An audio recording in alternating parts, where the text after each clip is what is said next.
Assalamualaikum warahmatullahi wabarakatuh. Selamat pagi anak-anak. Selamat tahun baru 2021. Semoga di tahun yang baru ini kita dapat lebih bersemangat lagi dalam melaksanakan pembelajaran, walaupun kita tidak dapat melaksanakan pembelajaran secara langsung dikarenakan masih terjadinya pandemi COVID-19.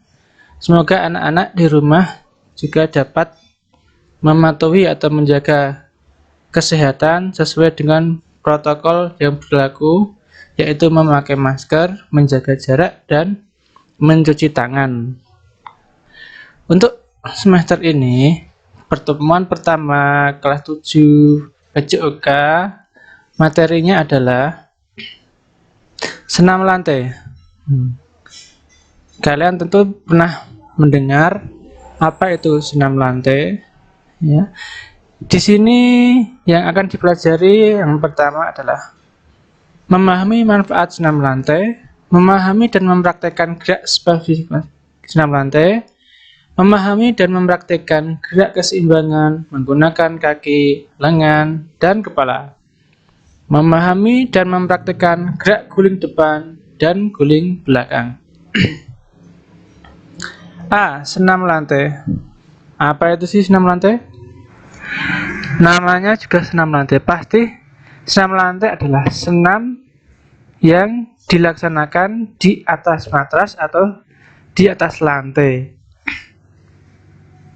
Senam lantai merupakan cabang olahraga yang gerakannya bersifat akrobatik sehingga semua gerakannya sangat indah. Nanti setelah PPT ini Bapak akan memutarkan video gimana sih senam lantai itu. Selanjutnya, gerak spesifikasi senam lantai. Yang pertama, kombinasi keseimbangan menggunakan kaki. Variasi keseimbangan bertemu pada kaki kanan. Di situ anak-anak nanti akan melakukan kegiatan keseimbangan menggunakan salah satu kaki. Yang pertama kaki kanan. Anak-anak pasti sudah tahu ya, gambarnya di sini sudah ada. Nah, seperti itulah caranya. Yang pertama, berdiri dengan posisi kedua kaki rapat, pandangan ke depan. Kedua, luruskan kaki kiri ke belakang. Kedua lengan tetap menempel di samping badan, tahan beberapa detik. Nah, di situ nanti akan terlihat apabila keseimbangannya baik, maka pasti tidak akan goyah. Apabila keseimbangannya tidak baik, pasti sisi akan goyah atau goyang-goyang.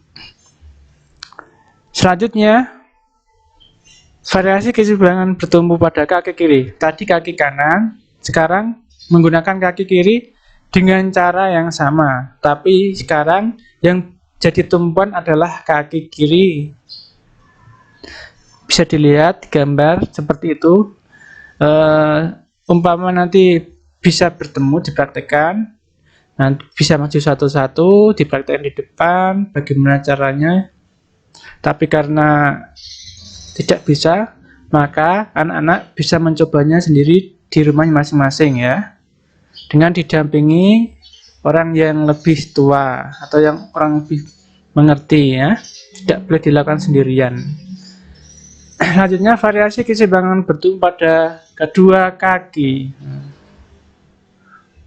Ini namanya gerakan apa namanya?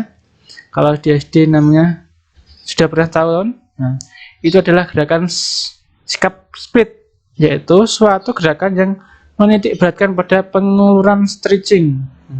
Apabila mempunyai kelentukan otot yang bagus, pasti bisa melakukan seperti yang ada di gambar itu. Tapi kalau yang ototnya kaku, susah.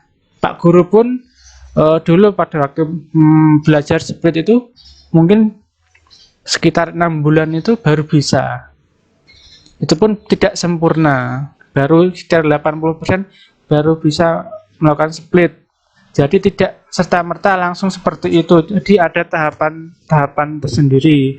Kalau dipaksakan seperti itu nanti malah ototnya nanti bisa putus atau robek.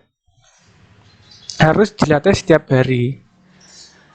Kedua, kombinasi keseimbangan menggunakan lengan. A. Handstand. Namanya juga handstand. Hands artinya tangan, stand artinya berdiri. Berdiri menggunakan tangan. Di sini kalian diperlihatkan gambar pertama itu berpasangan dengan teman kalian. Nah, itu dengan pertama dibantu dengan teman kalian. Nah, seperti itu ya kan. Kedua tangan diletakkan di bawah seperti itu, terus kemudian kaki diletupkan ke atas, kemudian kaki dipegang oleh temannya, maka hasilnya akan seperti ini. Itu namanya handstand ya.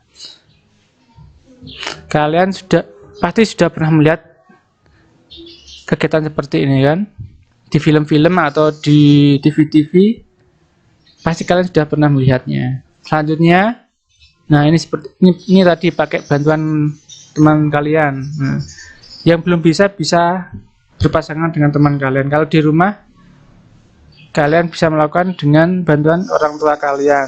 Tapi mamanya kalian tidak berani, jangan melakukan ya. Nanti malah bisa terjadi hal yang tidak diinginkan. Selanjutnya, sikap kayang. Nah, sikap kayang pasti kalian sudah mengerti. Kalian bisa lihat yang ada di gambar, caranya gimana? Caranya seperti itu. Pertama, terlentang, kaki ditekuk dan tangan ditekuk, kemudian didorong ke atas, maka hasilnya akan seperti itu kayang ya. Itu pun kalau kalian tidak berani, jangan coba-coba untuk melakukannya kalau tidak didampingi dengan orang yang lebih tua atau orang yang lebih mengerti. Nah, kayang adalah bentuk sikap badan terlentang yang membusur seperti anak panah. Bertumbuh pada kedua tangan dan kedua kaki dengan siku-siku serta lutut lurus. Bisa dilihat seperti gambar ya. 3. Kombinasi keseimbangan menggunakan kepala cup stand. Tadi menggunakan tangan, sekarang menggunakan tangan dan kepala. Nah, itu agak lebih sulit ini. Kalau kalian tidak hati-hati dalam melakukan, nanti bisa cedera leher. Maka pada saat melakukan harus didampingi orang yang mampu, yang profesional atau orang yang lebih tua. Jangan dilakukan sendirian.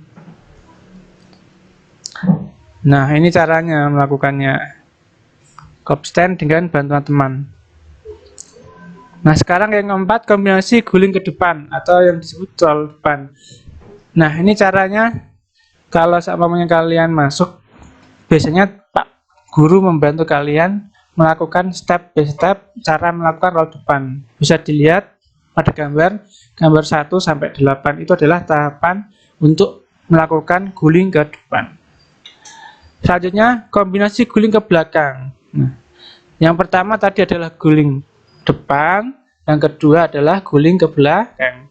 Caranya itu hampir sama seperti guling ke depan, tetapi di sini cuma dibalik ya. Kalau tadi gambarnya 1 sampai 8, sekarang 8 sampai 1. Dibalik ya. Ini pun berbahaya kalau tidak didampingi oleh Pak Guru atau orang yang lebih senior. Jangan kalian melakukan sendiri di rumah. Cukup untuk sementara, cukup kalian pahami saja. Oh, begitu toh caranya. Kalau nanti ada kesempatan bertemu, nanti bisa berlatih dengan Pak Guru. Selanjutnya, gerakan spesifik meroda. Yang namanya juga roda. Roda kalian pasti pernah melihat roda ya. Nah, di sini kalian akan melakukan gerakan seperti layaknya roda yang menggelinding. Nah, seperti gambar itu sudah kalian lihat. Nah, posisinya tangan seperti itu, berdiri dengan tangan direntangkan, kemudian mengguling atau meroda ke samping kanan atau ke samping kiri. Ya, jadi tidak ke depan tapi ke samping kanan atau ke samping kiri. Jadi nantinya seperti roda yang menggelinding, nyamping ya. Itu pun harus ditemani dengan Pak Guru atau orang yang lebih senior. Jangan kalian melakukan sendiri karena berbahaya. Nah, mungkin cukup sekian yang dapat Pak Guru sampaikan. Semoga anak-anak dapat memahami walaupun anak-anak tidak dapat mempraktekkan secara langsung ya. Intinya yang penting anak-anak itu paham. Besok kalau ada kesempatan bisa praktekkan bareng-bareng dengan teman dan Pak Guru. Sekian dari saya. Assalamualaikum warahmatullahi wabarakatuh.